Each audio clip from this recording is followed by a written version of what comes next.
This is a Local 24 special event, saluting our veterans.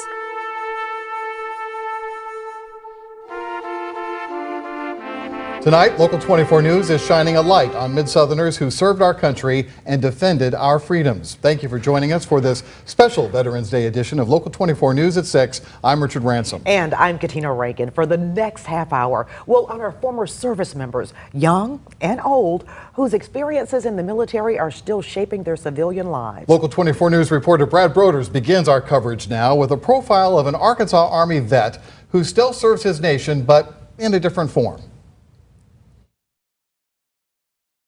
Dad did a tour. At the age of 4 or 5, Jordan Nelson already knew he wanted to wear America's uniform and serve his country. Kind of something that has been around my family and been affiliated with. The childhood goal became a reality on June 15, 2009, when the Jonesboro, Arkansas native raised his left hand and enlisted in the U.S. Army. I was kind of anxious just to get it on. Like let's start going. At basic training at Fort Sill in Oklahoma, Nelson trained alongside women in one of the first integrated Army bases. Looking back, I really like that. I miss that. It builds a camaraderie that you don't get anywhere else. Nelson's 9 weeks in boot camp in 2010 were critical in 2011 when he arrived in Afghanistan to start a 9-month tour on the front lines.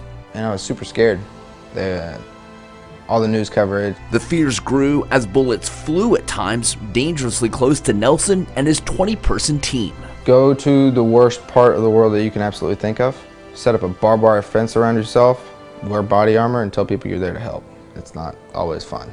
The now 28-year-old and his fellow service members all survived the active combat. Though he became an Army Reserve in 2014, Nelson deployed again, this time to Iraq as a medical specialist in an Iraqi hospital in 2017 and 2018. A little over 400 traumas in the 9 months that I was there. Nelson's military service played out in his civilian life last year when he joined the volunteer Cajun Navy during Hurricane Florence in the Carolinas. Against the rising waters, he and others evacuated 50 elderly people from a nursing home. You see the humanitarian aspect of it. These guys are coming in there to help. I mean, you see people praying over patients, and you see some of the patients are crying, and there's people comforting them.